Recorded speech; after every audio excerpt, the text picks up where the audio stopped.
You know, one of the reasons I've always found this to be so powerful is it's not just people who live in the immediate community, but people from surrounding communities and beyond who care about peace, who care about the safety of children, who care about the safety, easy for me to say, who care about the safety of other people's children. Joining us now on the stage is a mother who lost her son on December 14th. In his honor, she has created something called the Jessie Lewis Choose Love Foundation. She's here from Newtown, Connecticut. Please greet warmly Scarlett Lewis.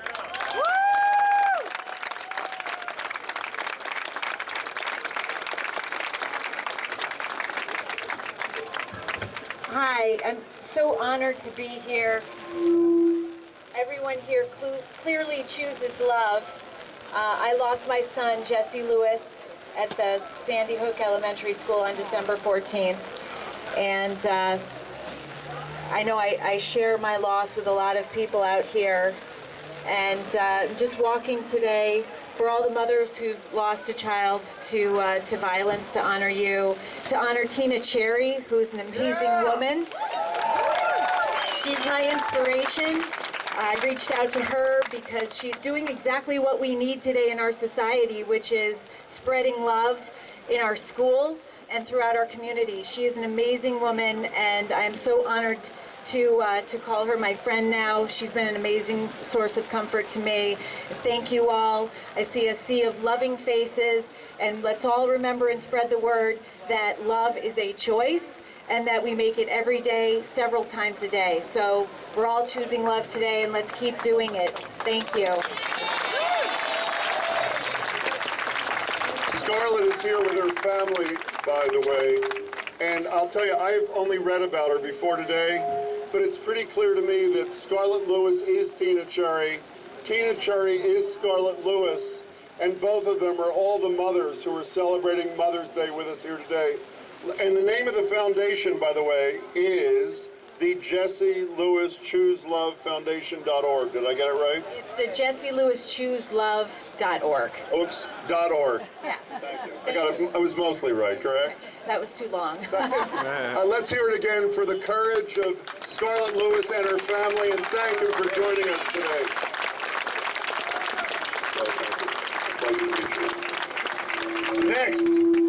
Next is Dr. Valerie Batts. By the way, you're going to start walking in a little bit, so be patient for a few more.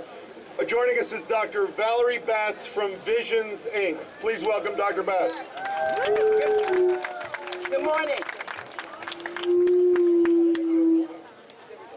Good morning, everybody. Good morning. I moved into Roxbury at the 5th year of the Mother's Day March. And this is my home now also. And as every year, we gather. This year, because of the bombings in Boston and the Newtown shootings, this issue of gun violence has a new face. For those of us who've been marching for 17 years, it's a very bittersweet moment. It's very exciting to see all of you and to see the attention. And yet, as Pastor Dickerson said, this is not just a personal issue about mothers, families losing their children. This is a political issue. I grew up in the 60s, and I remember the poem from Nikki Giovanni, "Death is a slave's freedom." We want gun violence to end because it is killing us. It's a modern-day form of oppression. Visions works on that from every day, and we'd love to have you join us in thinking about how oppression occurs at all levels, personally and institutionally, and we have to work on both ends. So as we march today, please keep in mind both the personal aspect of this as well as the institutional and political aspects.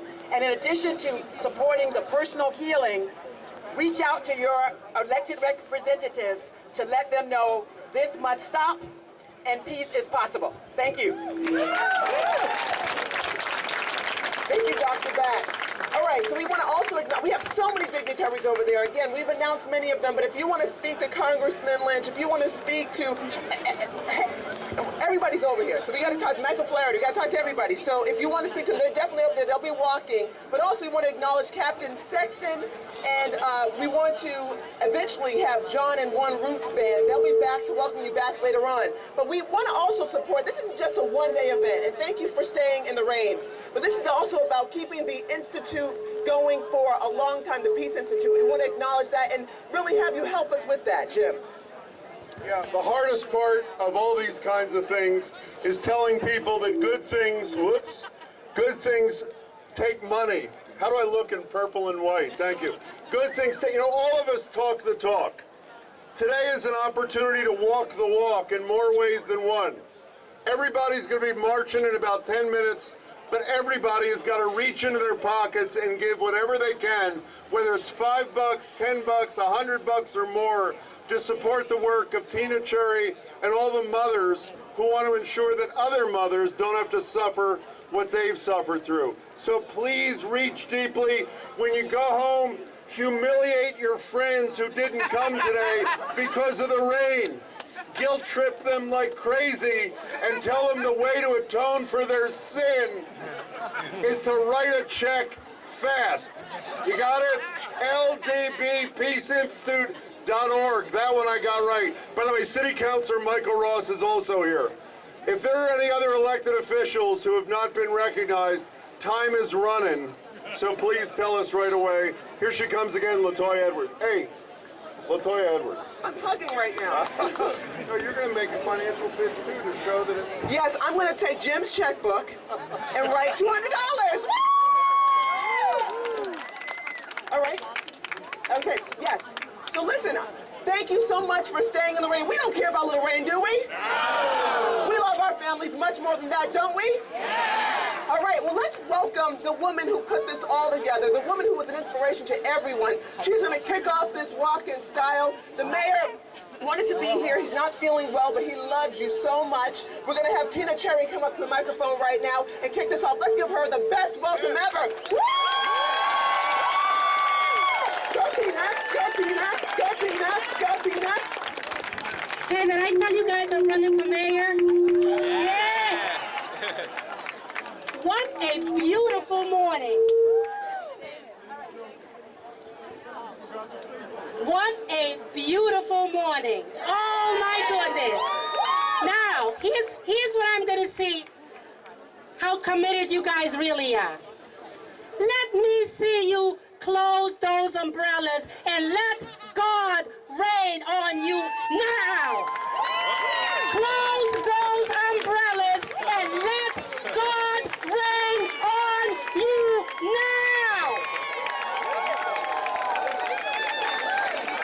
Feel God's tears upon you now. Close those umbrellas now and feel God's tears upon you. I thank you, because without you, it would only be me and my family. The church community, I need you to listen to me. God told me 17 years ago, your blessings will come from my house. And you are here. The faith community, I thank you. Black, white, and others, I thank you. I was baptized Methodist. I practiced Catholicism all my life. I enjoy a good Baptist revival. And I found joy at Temple Avodah in Newton 5 years ago. I can dance and sing again. So I thank you. Because of you, online, you have raised $98,000.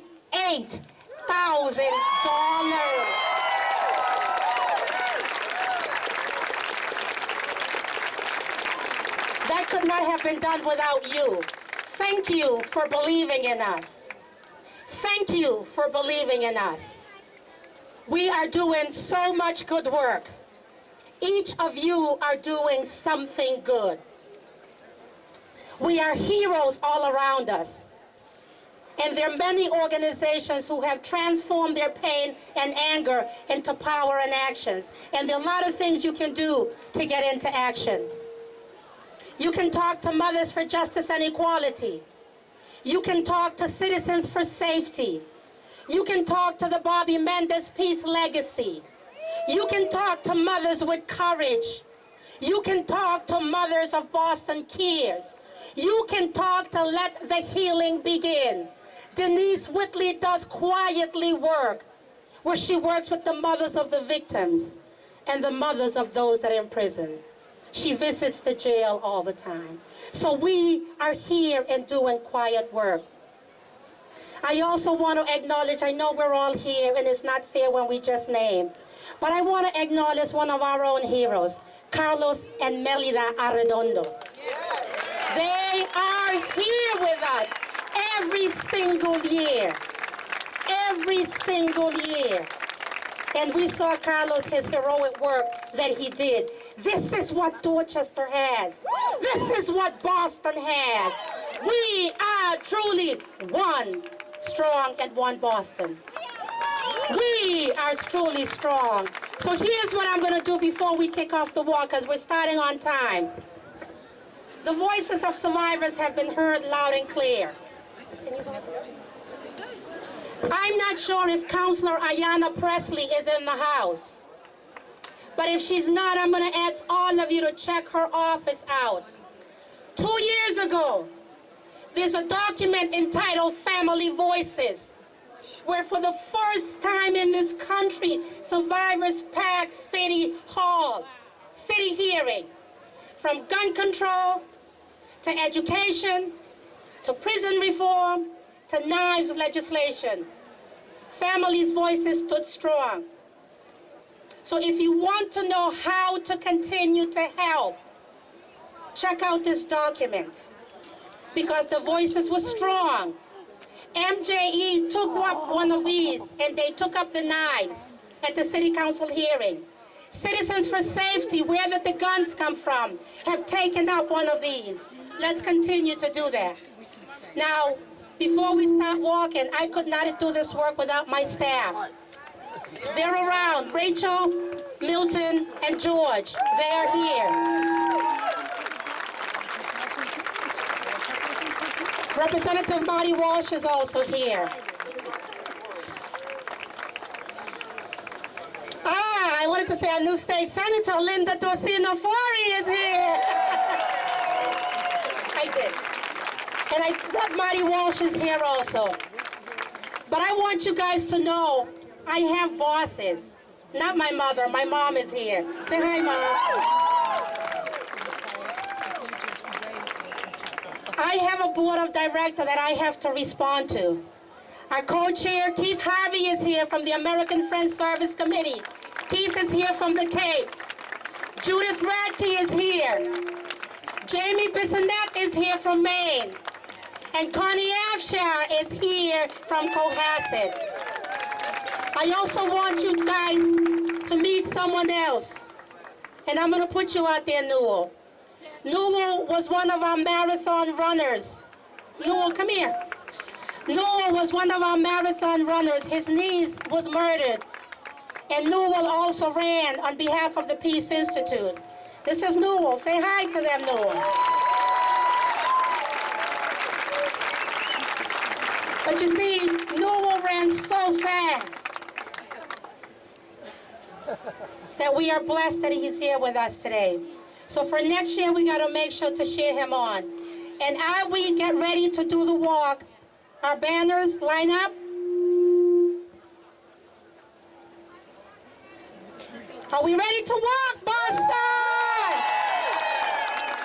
What do we want? Peace. When do we want it? Now. If you could only see the sea of people that I see.